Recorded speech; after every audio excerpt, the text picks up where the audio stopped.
Your hearing aids still turn on every morning. The batteries are holding a charge and you can hear something. So why would you even consider replacing them? That's exactly what I want to talk about today because they still work is the wrong question. And I say that as someone who's seen what happens when people hold on to their hearing aids 5, 6, or 7 years past when they really should have upgraded. I'm Dr. Lane Garrett, founder of Timpanogos Hearing and Tinnitus here in Utah. I've been treating hearing loss for over 20 years, and I have fit just about every generation of technology that there is. And I know the moment someone walks in still wearing devices from 2019, not because the hearing aids look old, but because of how people are behaving. They're back to compensating. They've adapted their entire life around what their hearing aids really are not doing right anymore. Today, I'm giving you 5 specific signs it's time for new hearing aids. Not 5 reasons to spend money, 5 signs that your current hearing aids are no longer treating your hearing loss the way they should be. Now, I know a lot of audiologists say, keep your hearing aids until they stop working. If they turn on, they're working, save your money. But that advice is outdated, and in many cases, it's hurting patients. Think about how your physician manages things like blood pressure or diabetes. They don't prescribe a medication, walk you out the door, and say, come back when something breaks. They monitor it. They recheck your labs. When a better medication comes out that controls your numbers more effectively, they adjust. When your condition changes, the treatment changes with it. Hearing loss is no different. It's the third most common chronic medical condition in the United States. More common than diabetes and more common than cancer, and it also progresses. What your hearing looked like when you first got hearing aids 4 or 5 years ago is almost certainly not what it looks like today. And the technology available now is meaningfully better than what existed then. That's not marketing hype. There's actual measurable improvements in how well you function in real-world situations. So when your audiologist tells you to keep your old hearing aids because they still technically work, ask yourself this: would you accept that kind of care from a cardiologist? Because I wouldn't accept it for mine. Maybe you're thinking, I'm doing okay with what I have, but are you though? Or have you just gotten really good at working around them again? Maybe you're positioning yourself so you can read lips at family dinner again, or you stopped answering the phone from numbers you don't recognize because calls have gotten hard. You ask your spouse what was said so often they stopped trying to talk to you. And you're leaving events earlier than before, not because you're tired, but because keeping up is just getting exhausting all over again. You figure, no, that's hearing loss, that's just aging, that's just how it is now. But what if it's not just the hearing loss? That's the gap between what your hearing aids are giving you and what current technology could actually deliver. What if you could follow your grandkids through a whole family dinner without checking out halfway through? What if the conversations at work stopped draining you? That's not gone, that's addressable. If what I just listed sounds familiar, if you recognize yourself in any of that, subscribe to our channel, because that feeling of just managing, just getting by, just trying to compensate, I talk about that every week on this channel, and more importantly, I talk about what to do about it. 2 videos a week. Hit the button so you don't miss any of them. The first thing I look for, and honestly the one I see most often, is whether you're still struggling in background noise even when you have your hearing aids on. This is also the one thing that people explain away the most. Well, restaurants are just loud. The venue was chaotic. Maybe. But noise management is exactly what modern hearing aids are engineered to handle. Today's premium hearing aids use deep neural networks that have been trained on millions of real-world sound environments. They're not guessing, they're identifying. Restaurant chatter versus HVAC noises versus the noise directly in front of you.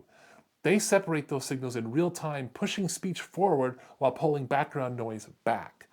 Think of it like having a dedicated sound engineer that's living inside your ear, one who's constantly turning down the dishwasher and turning up your spouse's voice automatically without you having to touch a thing. Hearing aids from 5 or more years ago didn't have that. They had noise reduction, but there's a real difference between rule-based filters and an AI that's actually learned what speech sounds like across tens of millions of scenarios.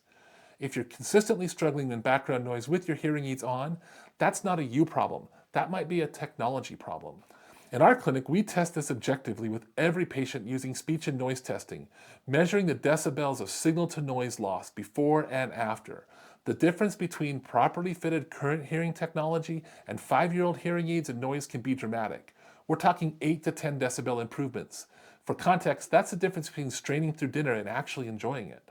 The second thing is your hearing may have changed and no one's actually checked whether your devices still match.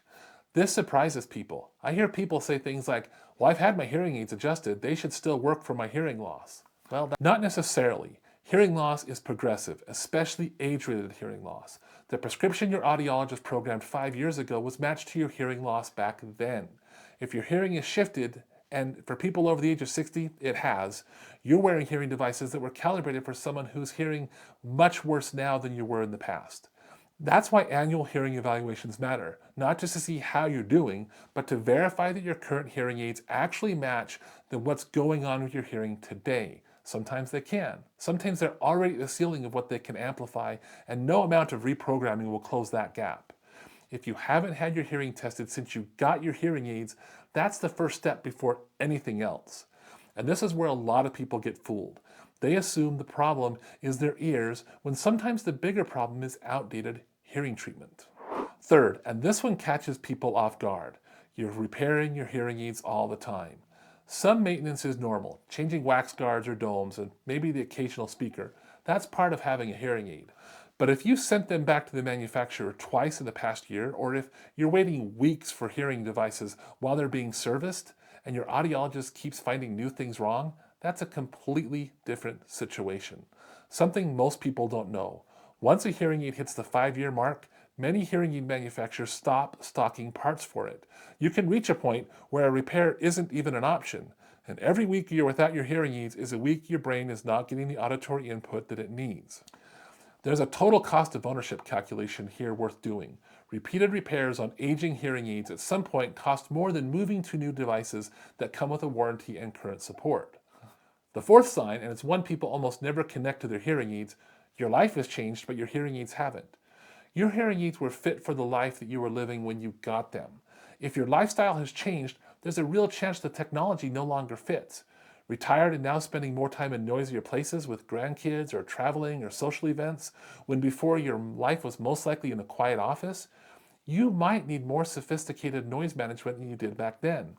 Or maybe you started going to a new job that you have to deal with meetings on speakerphones or a noisy shop or in a multi-person office, and the demands on your hearing aids in that environment are completely different than they were before. Even something like spending more time outdoors.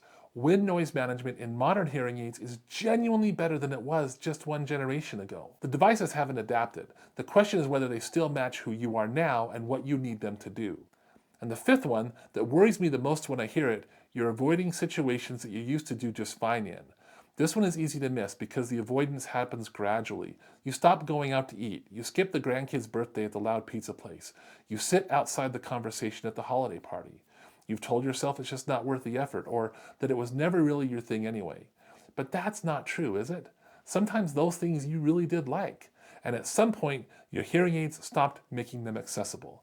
This matters more than just quality of life, though it does matter there. A 2024 study in the Lancet Health Longevity followed nearly 10,000 adults for over a decade and found that regular hearing aid use was linked to a 24% lower risk in premature death, even after controlling for age, health conditions, and other factors.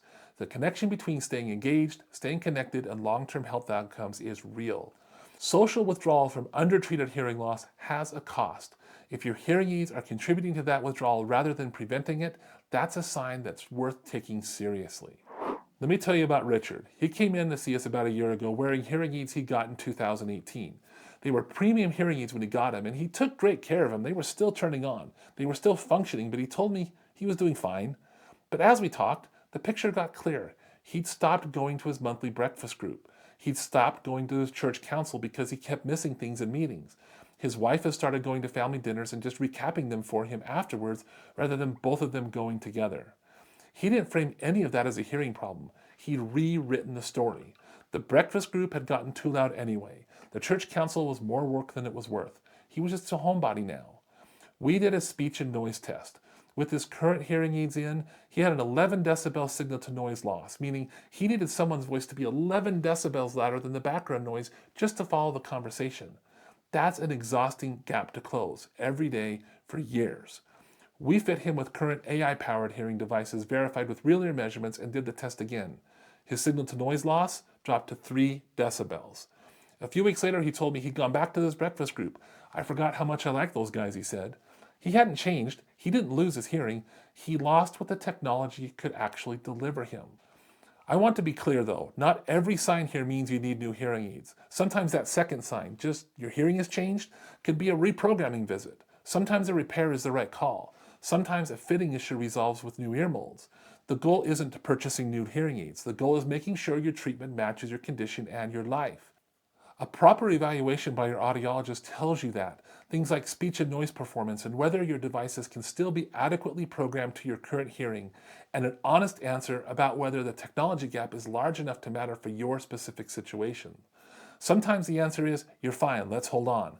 Sometimes it's clearly time to move on. So those are the 5 signs: struggling in noise with your hearing aids on, changed hearing that hasn't been verified against your current technology, constant repairs, a life that changed while your hearing aids hadn't, and avoiding situations you used to go to. Any one of those 5 is worth an honest conversation with your audiologist. Not for a sales pitch, an actual evaluation where someone measures what's happening and tells you what that means. Treating hearing loss like a chronic condition it is means staying on top of it. Regular testing, honest conversation about whether your treatment still matches your hearing, being willing to adjust when the answer is no. That's how every other chronic medical condition is managed. Hearing deserves the same standard of care. Drop a comment now. How old are your hearing aids? Are any of those 5 signs starting to show up for you? I read every comment, and other reviewers going through the same thing might find what you have to say helpful. And if you want to go deeper, I built a free learning center specifically for people navigating these decisions. How to evaluate hearing aid technology, what questions to ask your audiologist, and how to know whether what you're being told is actually in your best interest. Not generic information, practical guidance from someone who does this every day. A link to that is in the description. And if you're here in northern Utah and you're ready for straight answers about where you actually stand, we'll do a real evaluation, hearing test, speech and noise testing, real ear verifications on your hearing devices if you have them, and an honest conversation about what the results mean. By the end of that appointment, you'll know objectively whether your current hearing aids are still working for you or not.